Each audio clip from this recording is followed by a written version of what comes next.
Hello, we're back again. I'm going to get right out of the way because we're up for our next panel. I'd like to introduce Dr. Sharon Mengo. She will be the MC for this panel.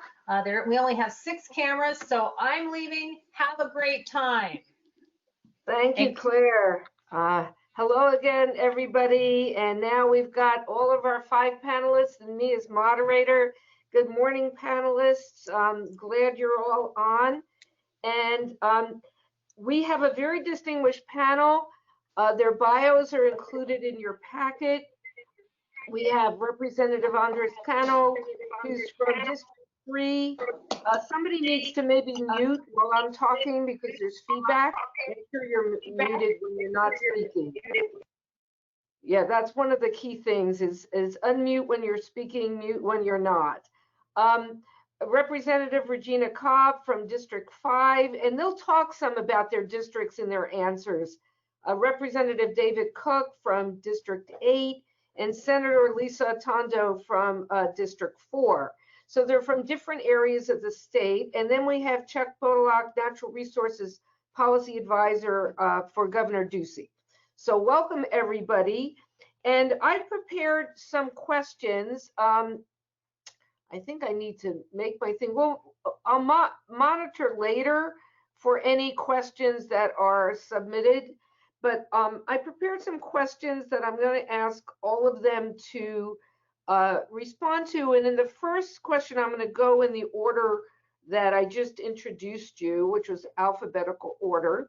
And then maybe I'll mix it up a little bit. And I just want to warn you that I'm armed with additional questions based on some things that have come up and been discussed that I might target to just 1 or 2 of you. So my first question, and let me just by background is, you know we have a lot of water challenges and issues. I talk about wicked water problems, and you are the policymakers, the decision makers. So, you know, we just heard in our last session and even yesterday about leadership and courage, right? And so people, I think, have been looking very forward to this panel because you are the decision makers at the state level for us. So my first question is, what do you see as the most pressing water challenges, either answered in terms of your district and or Arizona faces? And my other way of wording it was, is there a water problem or more than one that keeps you up at night? So, and as I said, we're going to go in the order I introduced you, and then maybe we'll go in the reverse order for the next one. So Representative Cano, you're on.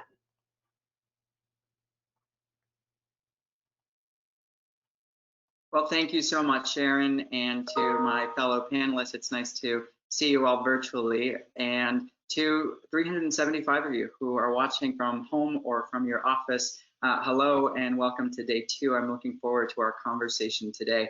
I'm Andrés Cano, and my district is Legislative District 3, which includes downtown Tucson, the west side, the south side, and the Pascua Yaqui Nation, also the University of Arizona.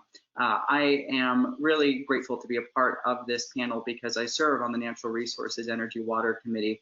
And to answer the question, Sharon, I think ultimately we have to absolutely get moving on the general stream adjudication process. When we have over 70,000 cases that we still have to get through the process, when we have a special court master who is absolutely burdened, I'm looking forward to us coming back next year and being able to move forward the framework that we had in HB 2595, which was a bill that we voted out of committee this year that would have offered an additional $2.4 million to be able to get these cases streamlined.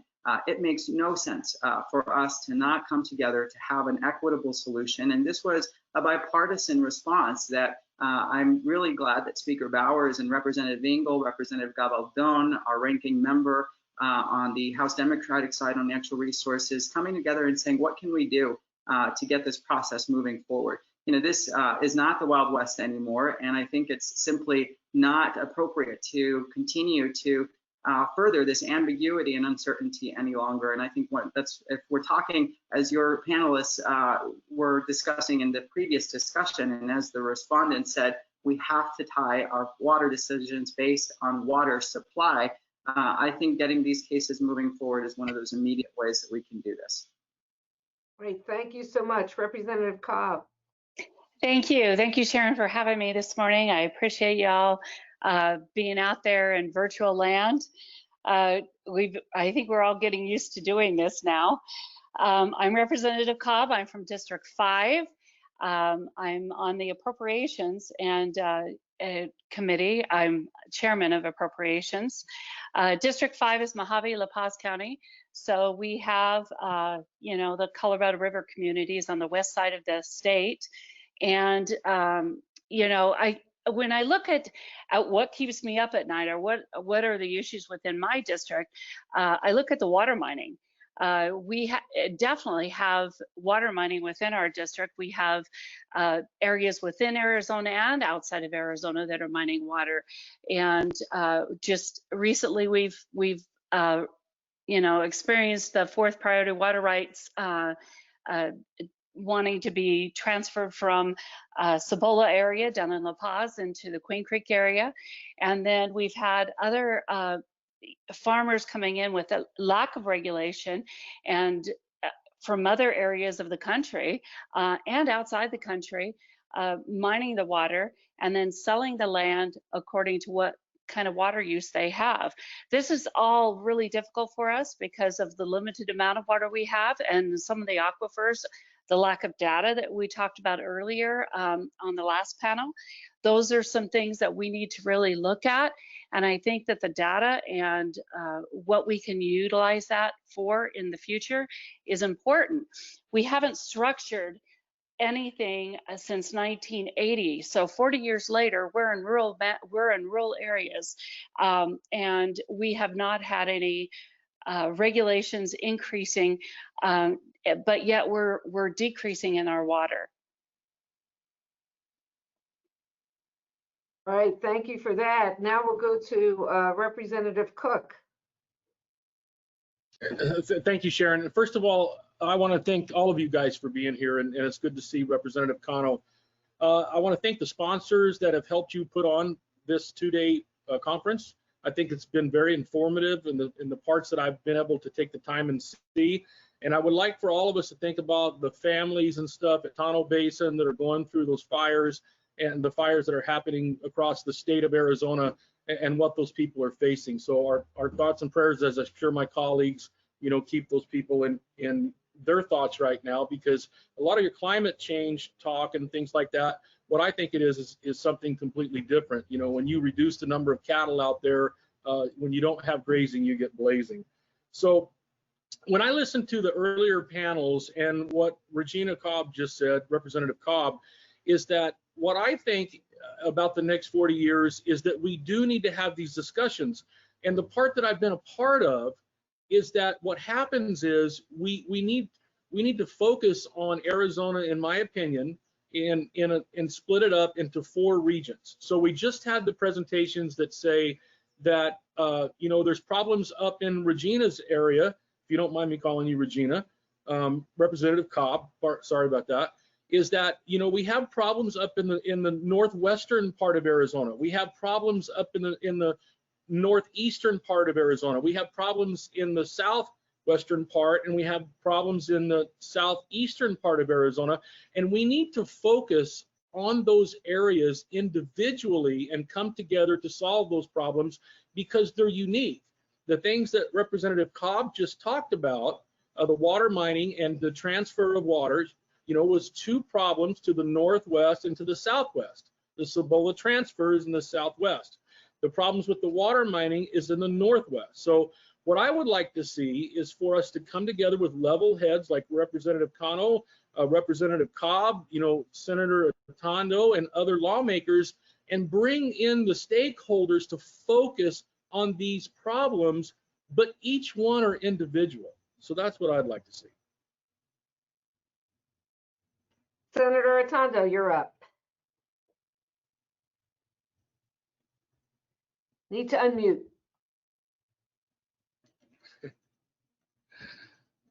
Not yet. Unmuted. That little mic. Oh shit. We're gonna have did to you hear edit that? that out. Oh, I'm sorry. Did you hear that? Yeah, we did. Yeah, We heard you finally. Okay, but now you can't see me, and I apologize. Can you hear me and see Yeah, me? now we can hear and see you. Great. Apologies. I've been doing a lot of Zoom, but this one's a little different than the formats I've been using. Right. Overall problem. I think what everybody brought up is extremely valid. But the biggest problem is that Arizona's allocations are going to be cut. We see the depletion of Lake Mead. We have less water in an over-allocated river. And we have a huge problem with groundwater management. A lot of pumping is going on, and many fear for aquifer depletion. So what do we do? Well, how do you manage anything, first of all? And as Mr. Silvertooth spoke before, measuring water, when you speak of groundwater, is highly controversial. A lot of people do not want that, even in my area, whether you're talking Pinal, Pima, my area. But how do you manage anything when you don't know what's there? And so what happens? We have construction and building going on in areas where there isn't water. And then what happens when they don't have water? K-Grid comes knocking at our River County's door, right, Gina? And for those of us who live on the Colorado River, it is our lifeblood, it is our culture, and we want to protect the river, and we know the river's over allocated. So we need an overall management plan for groundwater so that it's more efficient, better used, proper development in the proper areas where water supply exists. And then I just want to add on to that there's a lot of great white papers that have been put out by the Morrison Institute, the Kyle Center. And a lot of those give great recommendations. So I think those are the kinds of things that we need to follow. Because Representative Cano, you're right. We need to resolve that. Representative Cobb, you're absolutely right. Our river communities and the purveyors that are knocking and pounding at our doors to transfer water, that keeps me up at night. And then to the other communities that are suffering from perhaps overpumping, the families that no longer have water for the homes they built on a 2-acre piece, on a 2-acre parcel. So these are all problems, and it's an overall view. Everything is interconnected, and to continually go to the river to take water is a problem because our allocation is going down. All right, thank you. And please you.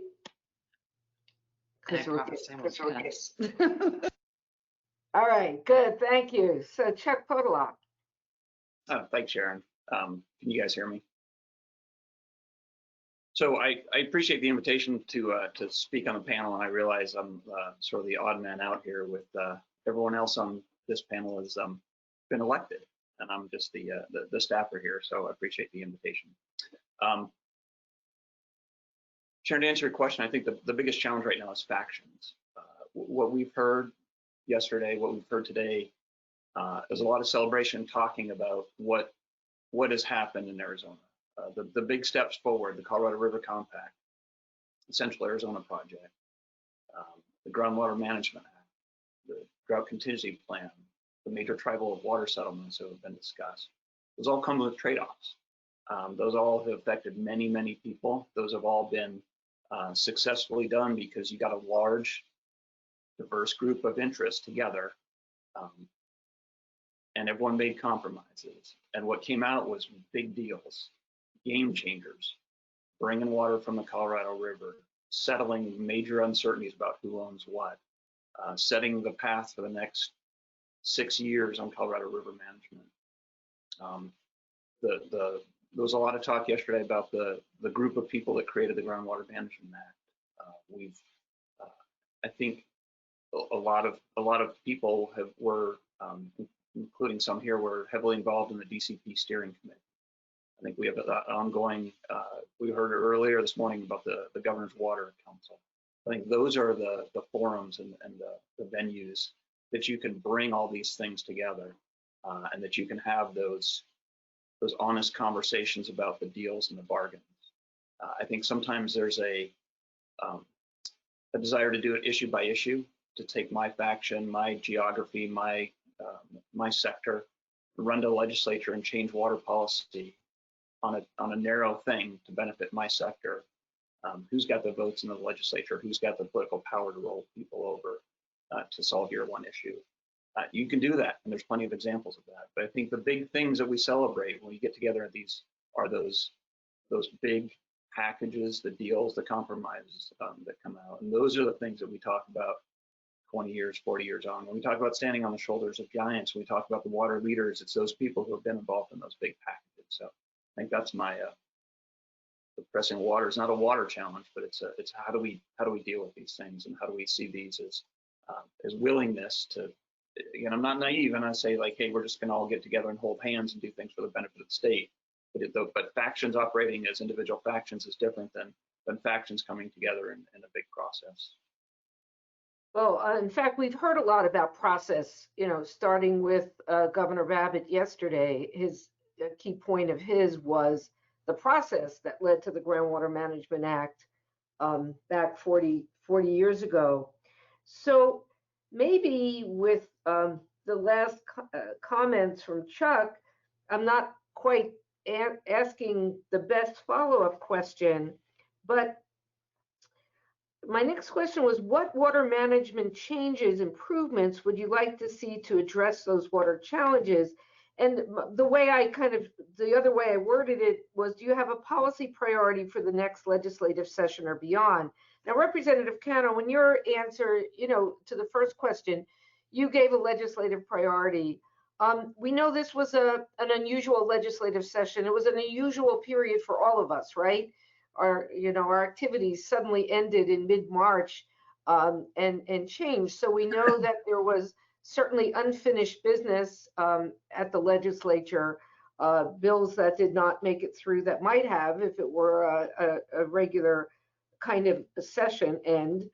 And some of you have authored bills, and maybe I'd like to start maybe with you, Representative Cobb, because I know you've spoken some and about options for your region to address its water management issues. And I'd ask you to think about maybe Chuck's point that he made from an overall viewpoint is, can you address some of the individual regional issues in this kind of give and take process, or do you need to actually have, the individual needs come up through individual pieces of legislation? So Representative Cobb, I'd love to start with you and then see who wants to raise their hand to go next. Thank you so much. I agree with Chuck. I think that we sometimes are in our little silos and we want to pass legislation, but it has to go through. You have to have 31, 16, and 1. And to be able to get that done, I think you need to start looking at priorities all over the state. When we talked to Representative Cook earlier, and he said, take it into regions, and let's separate them out and take each region and look at it and look at their individual needs. Well, that's happened all over the state of Arizona. It's not just in 4 areas. I think we have different diverse problems in all areas, and I think he was correct in saying that. One of the things I have been trying to get through in the last few years is the rural management area bill that I've had, and it does kind of address that. It allows each community to be able to be very diverse and to decide on their own. And with the help of ADWR and the governor's office, they have to submit what they want to do and then come back and give an intake in each of those areas and be able to manage their own areas in the way that they feel they can manage. Who knows better than the people that are living in those communities? And so I think that still we need to look at doing something, a management. You know, what we did is groundwater management back in 1980. We completely eliminated the rural areas out of that. And I think we need to come back and look at that. And when Governor Babbitt, former Governor Babbitt, had talked about that with me earlier this year, he said, when we finished up, we walked out of that room. And when we walked out of that room, we said to each other, now we got to look at the rural areas. Well, 40 years later, we still haven't done that. Again, we need to do that. And I think that all the panelists and have brought some great ideas. Mr. Cano's judicial issue actually was on the table and was ready to fly, I think, before we had COVID-19 come in and kind of as a tornado and take apart our budget. So, you know, those are some issues we still need to look at in the future, and hopefully funding will be there. Well, I don't see hands up, so I'm going to call on Representative Cook. Because you've been working intensively on the Pinal groundwater issue, and there's a process that's ongoing. Maybe I could just put you on the spot and ask whether or not, you know, you see some specific legislation likely to come out of that for next session, or where do you think that heading? So unmute yourself because you're muted at the moment, I think. And now we can hear you. Yeah, now we can hear you. Okay, thank you. And see, this is the kind of conversations we need to really have inside a room, because one of the House members contacted me just this morning because I was gonna be on here with my colleagues, and said, you know what, I'm going to be a senator next year or after this election, and said, I need to get in the room with you and sit down and tell me about water. It's something I haven't dug into. I don't understand it because it's so difficult. And so I've promised to do that. And I think that I share along with, and I don't want to say I speak for Representative Cobb or Cano or any other legislator or Otondo, but we need to be building better legislators behind us, informing them, educating them, and bringing them up to speed, where you have someone like Dr. Cobb and me and Senator Otondo and Cano. We've had great conversations about water, but we need to be educating people behind us that are coming up so they understand these issues, because you have a handful of us that really dive into it and really get educated. And I think what we could do a better job of is educating our fellow legislators so they better understand it. And I'll give you case in point to what your question was. So Speaker Bowers gave me the ability to do the ad hoc, and I reached out to the other side of the aisle, Minority Leader Fernandez, and put a team together to go out and actually have in-field hearings to listen to all the stakeholders. Now, it may come as a surprise to other people, but when I went to do that, I actually got threatened. You know, if you do this, you know these people are really not going to like it. And I said, it's the right thing to do, and we did it. And what we did is we not only met the goals of what the ad hoc committee was set out to do and what our charter was, we exceeded those goals. And how we exceeded those goals is, I will talk about a bill. You asked, is there legislation in the next session that we would propose based on the long-term work that we did and the stakeholder group that was put together to solve, you know, some of Pinal County's problems.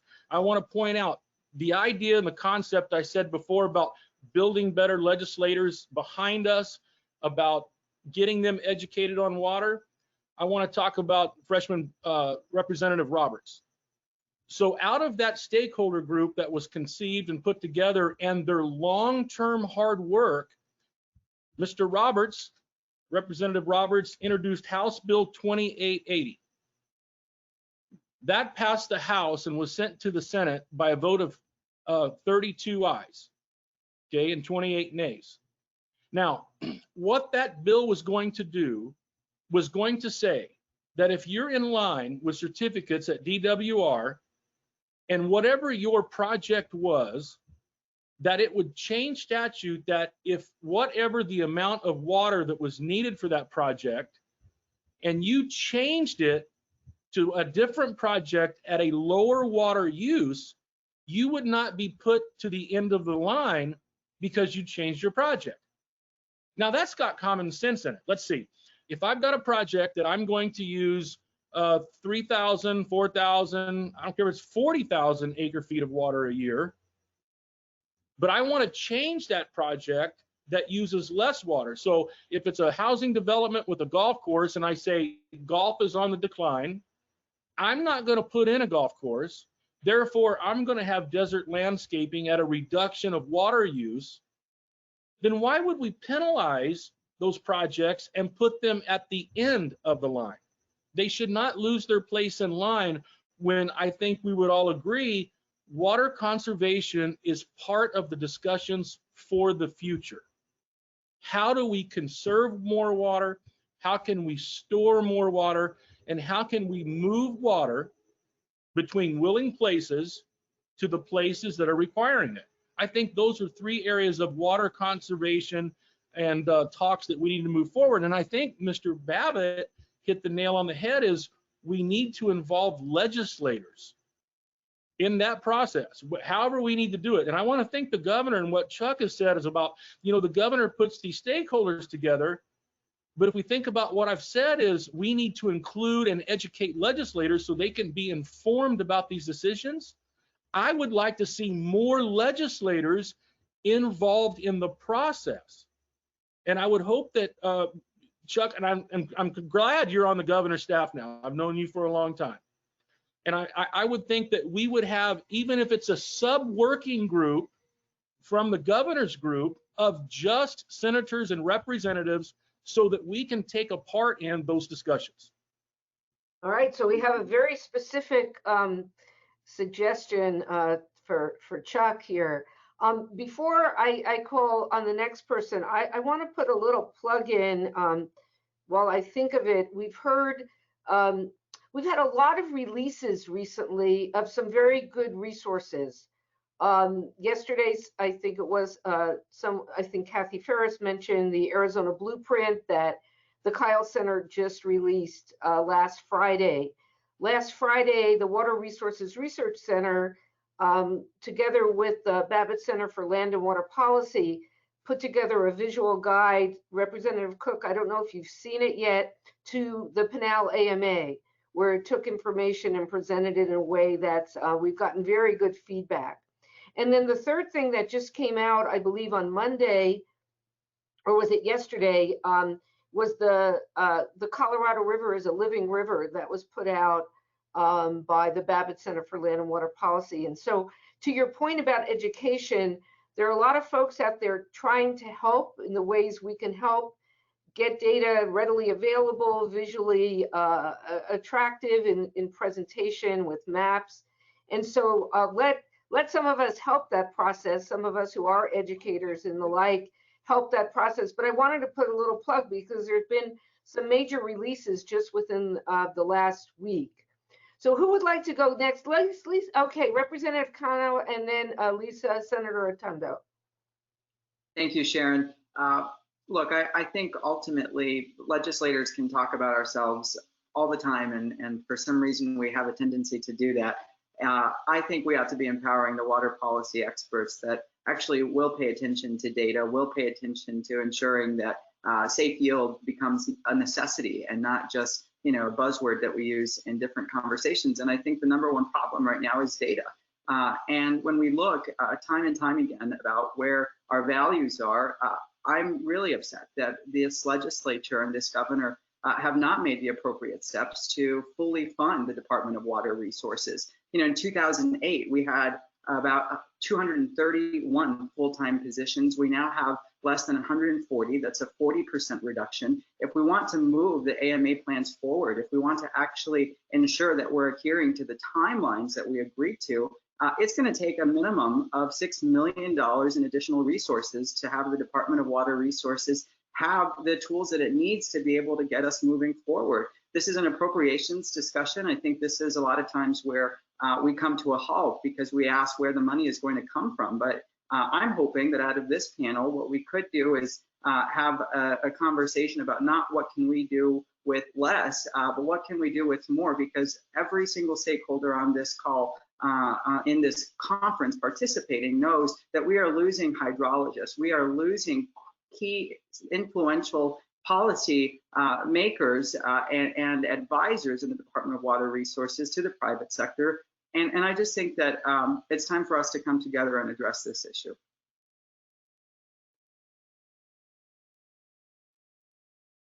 Okay, Senator Otondo and Representative Cook put his hand up again, but I also want to give Chuck a chance to weigh in there before we come back to you, Representative Cook. But Senator Otondo, please. You're I'm not hearing you. I'm sorry. I'll wait for my turn to speak. Go ahead if they wanted to make points to Representative Cano. Well, Senator Otondo, maybe I think it's okay if you go now, and you've been involved in educational efforts and legislators. First of all, I loved your answer, Representative Cano. We are losing a lot of our professionals to the private sector at ADWR, and it's extremely important. Educating the legislature is a lot of work because learning about water and its history and the laws is time consuming. 8 years I've been in the legislature now. 8 years I've been studying water. I did the agribusiness water management certificate program, a year-long program at ASU. Great program, learned a lot. I started WaterWise Arizona, the luncheon, to educate the legislature. It was always very familiar faces showing up at those meetings, but those were with experts in the field with all different opinions, trying to educate the legislature. I really can't emphasize enough how important it is to have experts in the field that come forward to help mold and develop policy. It's extremely important because as elections come and go and people change, learning about water is time consuming. But I know the efforts have been there for many of my colleagues, and you're seeing some of them here. But it's time consuming and we need the professionals. Yesterday, someone mentioned that even in these policy groups, there shouldn't be lobbyists, but rather the principals. I think that's really important too from the stakeholder groups, to have the principals that represent those ideas there and available to answer ready questions. And about education, I just want to say this was brought up yesterday when you were talking to the former directors of ADWR. Let's get real here. To be the director of ADWR, you are at the behest of the governor. And so depending on who your governor is, and we've seen a wide variety throughout the years, what you can say or what you can do is actually quite limited. Now, I'm not pointing a finger at any governor or anyone. I am just saying it is imperative that the director of ADWR be able to also educate the public with real information, with real data, and be there for us, the public, the taxpayers. And I think that's really important. Any comments on that?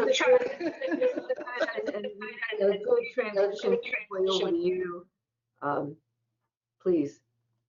Yeah, so a couple thoughts, but let me respond to a few things that have been said there. For Representative Cook on the role of legislators, absolutely. I think that is important. I think it's important to have engagement from a wide range of folks who have the interest and the expertise in water. And I think growing that interest and expertise in water is important. I think two examples we saw that as a DCP steering committee. The inclusion of legislators on that, I think, was a key decision. I think that was something that was under leadership of Tom Bishotsky and Ted Cook. They did not just tokenly involve, but truly involve the legislatures in that process. And I think that was key to that success.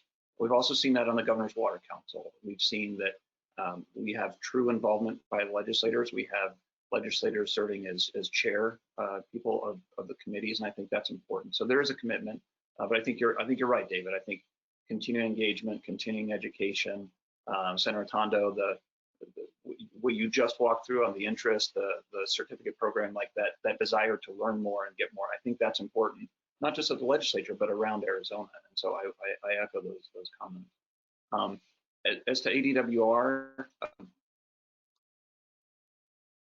we saw a great panel yesterday of former DWR directors. Those are former directors, and I know that Director Brzezinski wasn't able to participate on the panel today, but we are lucky to have Tom Brzezinski in that department. That he is a true asset to the state of Arizona. I consider him a mentor. I consider him a friend. I have the utmost trust of him and his integrity. His relationship with this office is fantastic. We talk frequently. I do not believe that he has been muzzled or restrained in any way from communicating the actual truth or education to the state of Arizona. I think he's fully empowered by this office to do the right thing for Arizona water. We do understand the budget constraints across the state. Those are only, I mean, I'm preaching to the choir on this panel about the hard challenges that the state will have in terms of revenues going forward. But I want to point out that this administration has put a huge focus on strategic planning, on making government more efficient, on implementing tools like the Arizona Management System to make sure our state agencies are doing their job. I think the metrics that and we're in the middle of our strategic planning for the next fiscal year. So we're meeting with all the departments, with the budget folks, with the policy folks, to see how these state agencies are going to operate. And the metrics the metrics we use to say, what are they doing? What are they performing? What are they getting done? Those are meaningful metrics. It's how things are moving along. It's how much work is being done. It's how much advancement. The metrics that we're looking at are not dollars. They're not positions. They're not FTEs. I don't think that's an indicator about resources per department, but that's not the indicator of the work that departments are doing. And so I think under the leadership of some of our agency directors, we see, regardless of the resource situation, we see them be able to be leaders. We see them train. We see them groom their new staff. We see them push forward on strategic objectives for their department. And I think that's what I look at with these departments is what are they doing? What is the work that's coming out? Sometimes there may be more personnel required. There may be more resources required. There may be more flexibility in terms of how they pay their workers, but that's an intermediate indicator. And what I really look at is what is the outcome of those departments. So we put a lot of focus on the outcome basis of those departments. And then, so those are my two responses. Sharon, if I can get it real quick on obviously we're sitting on a panel of folks who are the ones responsible for passing legislation, so I won't weigh into that. But the one policy thing that I think I would like to echo what Representative Cano said about the general stream adjudication. I think if you want to get to a world where you can make these deals, where you can understand the trade-offs, where you can help solve problems, you have to know who has what. There are people, there are entities, there are folks who have legal rights to surface water, and there are folks that don't. And knowing who has what, coming to the end of that allows you to have solutions, to have you have trade-offs, to have you help other people out. But until we know who has what, it's really hard to do that. And so I think moving along this process, getting to a place where we know who has what legal rights to what resources gets us in a good position. It can be uncomfortable because you'll go from, some people might think they have legal rights to something and they may not, but rather than operating in that ambiguity, knowing it black and white lets you look for solutions. So I echo that I think it would be great for the state of Arizona to come to final certainty on who has what surface water rights. So this is great that we're getting in discussion and interaction here. And so I promise Representative Lisa Otondo, you have something you want to May I just respond to Chuck real quickly, because I work very closely with Director Bruszowski. I'm extremely grateful to the governor for appointing me to the Drought Contingency Plan Committee and GWAICC and the 5 subcommittees and all of the things that I've done. And I'm very thankful. And Director Bruszowski has done a wonderful job. That was in no means directed at the current administration or the director. Please know that. But the name of this conference is 40 years, and where do we go from here? And the political implications with having a director from ADWR and the close-knit things does make some, and this was brought up in the conversation yesterday, it does make, perhaps at times, especially when times are difficult, things even more difficult for a director, not our director, a director. And I just wanted to bring up that point. Thank you. Well, and Senator Otondo, if I just might add to that, I absolutely agree with that sentiment that this director is moving forward in the best way that he possibly can, and I want to thank the director for moving us forward. I'm just trying to help the department out when I say that in 2008, each AMA had a full staff. We had over 40 folks working to implement the plans. Today, we have 11 full-time positions, and ultimately, we still have, we're not following the proper statute that we said we would, which is that we would have the 5th management plan done by 2018. It's 2020. And so when we talk about cents and dollars, Representative Cook, I don't think if your ad hoc committee in Pinal County would have happened, the water model that you were asking for, we're talking about resources that we need to divert to the Department of Water Resources so they can do their job. And that's because we have a good director, because we have good quality professional staff who are wanting to move us forward, but we have to get real about fully funding the department where we need to. And look, it's been, that was a 2008 example that I gave you. Prior to COVID-19, we had $1 billion surplus to be able to get this work moving forward. Now, absolutely, times have changed, but there were over 12 years in that process where we could have been making sure that we can prepare for the next 40 years. So, as one of those new legislators, Representative Cook, I'm looking forward to continuing learning this issue.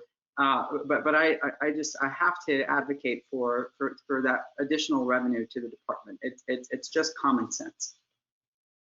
So Representative Cook wanted to speak earlier, and Representative Cobb, you look like you're wanting to unmute yourself, so you'll be next. And just for the sake of timing, we have about 10 minutes, 11 minutes left.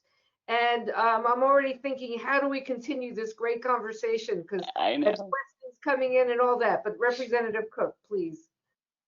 Okay, I want to make this as quick as I can so we can get over to Dr. Cobb and she can carry on because she's also chairwoman of appropriation, and that's been a lot of the discussion here. So I want to congratulate Senator Otondo. She mentioned her WaterWise meetings, right? But here's where I think that we need to get together as legislators and improve on her great work. So the WaterWise meetings, this is an example. We come over, and I think we should have a discussion with Senator Otondo about what presentations are coming in. I'm not saying the ones that we had were bad or anything else but that, but a plan as legislators, we should sit down with her on the lead and say, okay, WaterWise. So the legislators come over, we hear the presentations. Now, Lisa, think about this, because this is what happens to meetings, in my opinion, is the problem. We all come in, we hear the presentation, we get the information, we're all happy to see each other, and we walk out the door with what really resolved except each of us getting the information.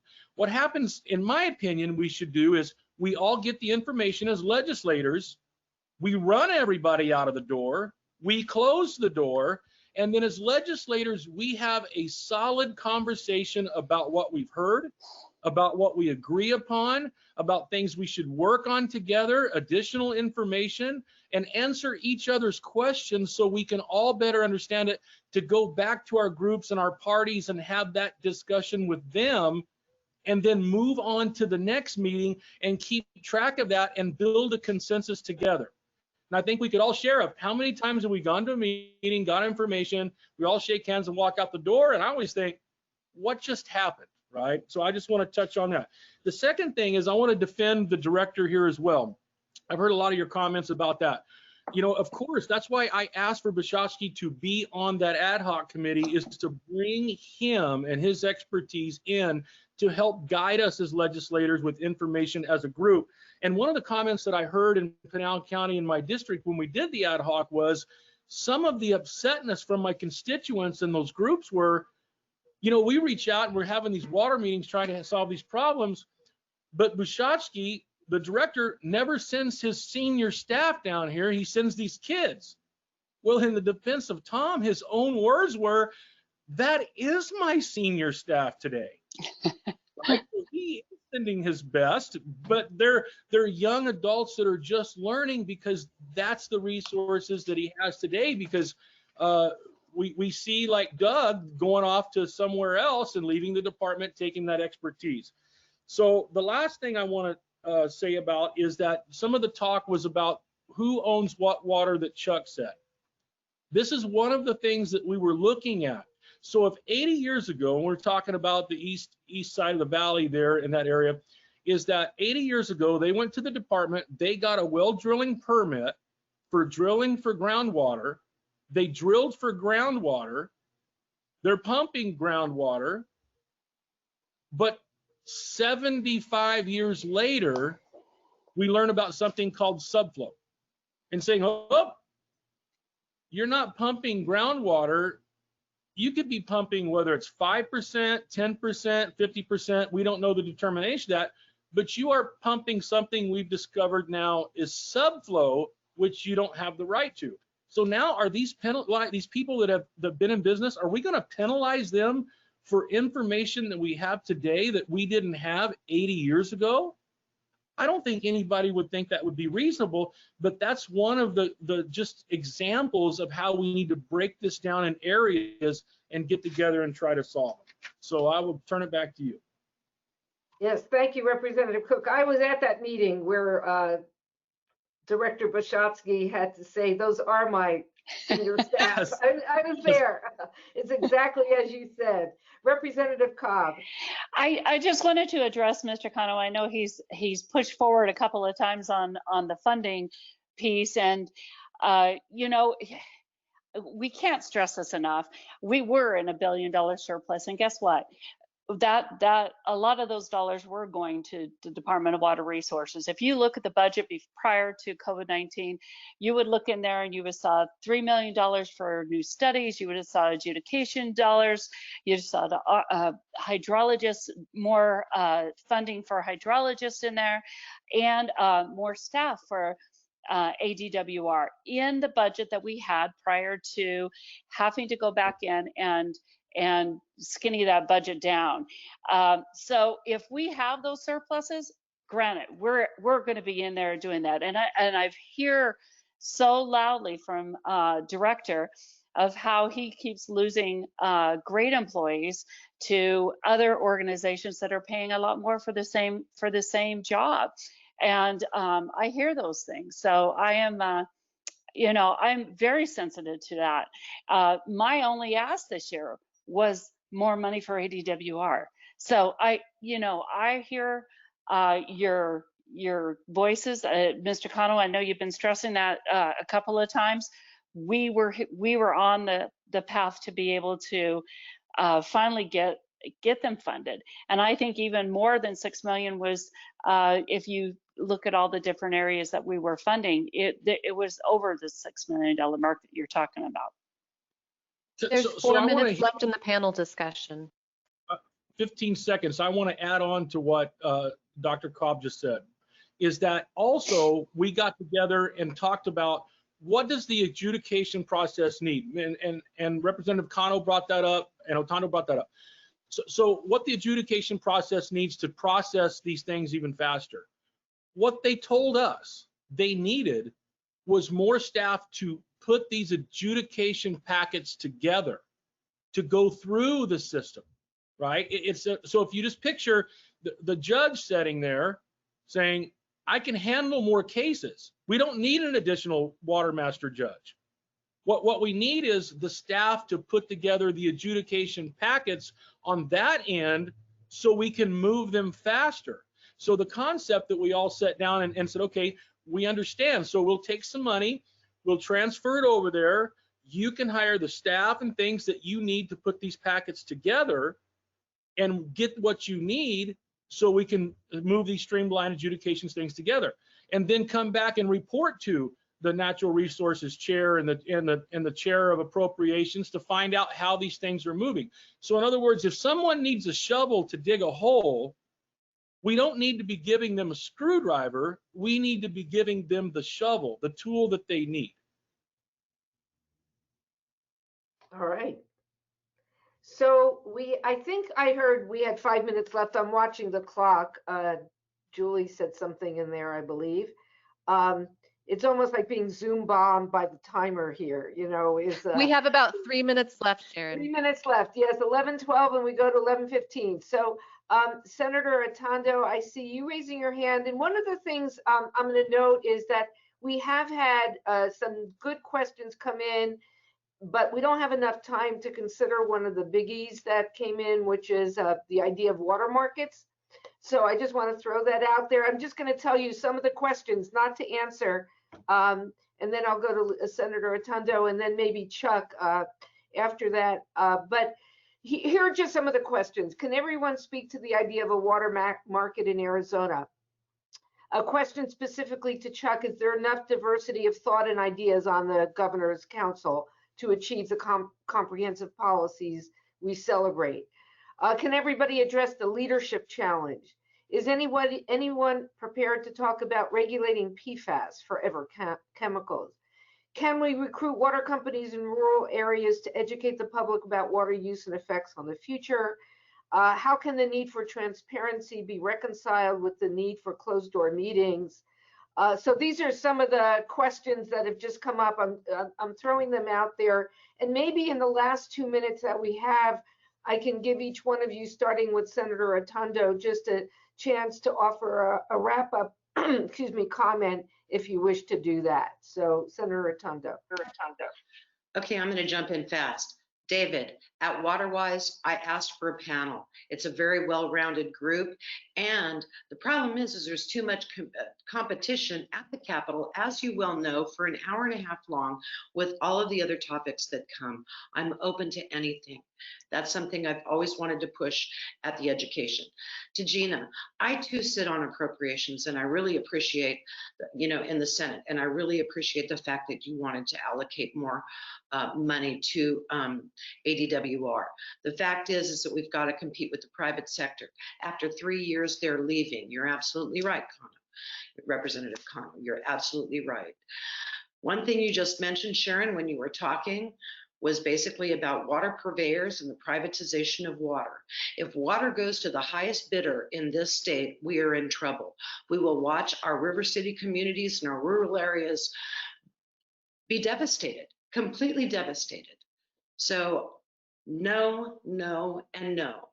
And one last thing I want to say. I think I'm going to have to cut you off on a very positive note, devastation. And I'm going to go to Chuck next, and then circle around and see if final comments.